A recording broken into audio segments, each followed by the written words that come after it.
रेनू की शादी हुए 5 साल हो गए थे। उसके पति थोड़ा कम बोलते थे पर बड़े सुशील और संस्कारी थे।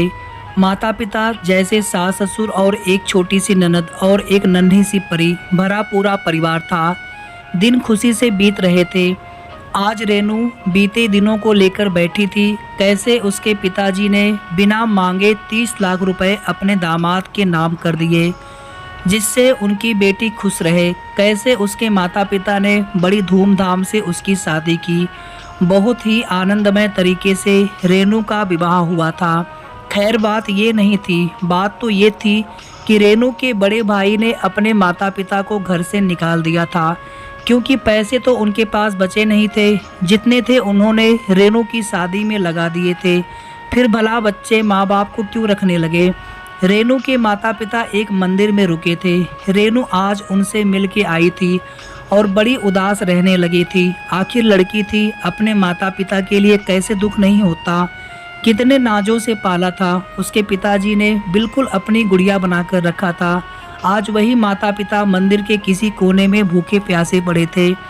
रेनू अपने पति से बात करना चाहती थी। वो अपने माता पिता को घर ले आए पर वहाँ हिम्मत नहीं कर पा रही थी क्योंकि उनके पति कम बोलते थे, अधिकतर चुप रहते थे। जैसे तैसे रात हुई और रेनू के पति व पूरा परिवार खाने के लिए टेबल पर बैठे थे। रेनू की आंखें सहमी थी। उसने डरते हुए अपने पति से कहा, सुनिए जी, भैया भाभी ने मम्मी पापा को घर से निकाल दिया है। वो मंदिर में पड़े हैं, आप कहें तो उनको घर ले आऊं।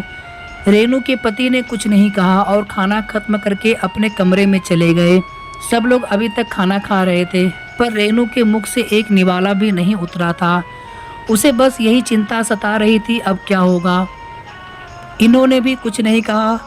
रेनू रुहासी सी आंख लिए सबको खाना परोस रही थी। थोड़ी देर बाद रेनू के पति कमरे से बाहर आए और रेनू के हाथ में नोटों का बंडल देते हुए कहा, इससे मम्मी डैडी के लिए एक घर खरीद दो और उनसे कहना वो किसी बात की फिक्र ना करें, मैं हूँ।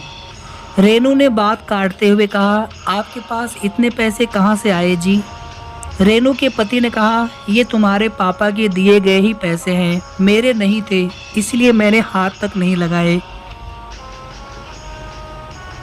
वैसे भी उन्होंने ये पैसे मुझे ज़बरदस्ती दिए थे। शायद उनको पता था एक दिन ऐसा वक्त आएगा। रेनू के सास ससुर अपने बेटे को गर्व भरी नज़रों से देखने लगे और उनके बेटे ने भी उनसे कहा, अम्मा जी बाबूजी सब ठीक है ना। उसके अम्मा बाबूजी ने कहा, बड़ा नेक ख्याल है बेटा, हम तुम्हें बचपन से जानते हैं। तुझे पता है अगर बहू अपने माता पिता को घर ले आई तो उनके माता पिता शर्म से सर नहीं उठा पाएंगे कि बेटी के घर में रह रहे और जी नहीं पाएंगे। इसलिए तुमने अलग घर दिलाने का फैसला किया है। और रही बात इस दहेज के पैसे की, तो हमें कभी इसकी ज़रूरत नहीं पड़ी क्योंकि तुमने कभी हमें किसी चीज़ की कमी नहीं होने दी। खुश रहो बेटा, कहकर रेनू और उसके पति को छोड़ सब सोने चले गए।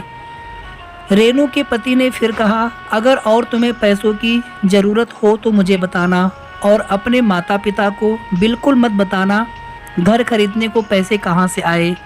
कुछ भी बहाना बना कर देना, वरना वो अपने को दिल ही दिल में कोसते रहेंगे। चलो अच्छा, अब मैं सोने जा रहा, मुझे सुबह दफ्तर जाना है। रेनू का पति कमरे में चला गया और रेनू खुद को कोसने लगी। मन ही मन ना जाने उसने क्या क्या सोच लिया था। मेरे पति ने दहेज के पैसे लिए हैं, क्या वो मदद नहीं करेंगे। करना ही पड़ेगा वरना मैं भी उनके माँ बाप की सेवा नहीं करूँगी। रेनू सब समझ चुकी थी कि उसके पति कम बोलते हैं पर उससे ज़्यादा कहीं समझते हैं। रेनू उठी और अपने पति के पास गई, माफ़ी मांगने लगी। उसने अपने पति से सब कुछ बता दिया। उसके पति ने कहा, कोई बात नहीं, तुम्हारी जगह अगर मैं होता तो यही सोचता। रेनू की खुशी का कोई ठिकाना नहीं था। एक तरफ उसके माँ बाप की परेशानी दूर, दूसरी तरफ उसके पति ने माफ़ कर दिया। रेनू ने खुश और शर्माते हुए अपने पति से कहा, मैं आपको गले लगा लूं। उसके पति ने अट्ठास करते हुए कहा, मुझे अपने कपड़े गंदे नहीं करने। और दोनों हंसने लगे और शायद रेनू को अपने कम बोलने वाले पति का ज़्यादा प्यार समझ में आ गया था। कहानी कैसी लगी आप सभी को कमेंट करके ज़रूर बताएं। कहानी अगर आप सभी को अच्छी लगी है तो वीडियो को प्लीज़ लाइक कर दीजिएगा, शेयर कर दीजिएगा। और अगर आपने हमें अभी तक यूट्यूब चैनल पर सब्सक्राइब न किया हो या फेसबुक पेज पर फॉलो न किया हो तो प्लीज़ हमें सब्सक्राइब या फॉलो करना ना भूलें, ताकि आगे भी आप सभी को इसी तरह की अच्छी अच्छी कहानियाँ मिलती रहें।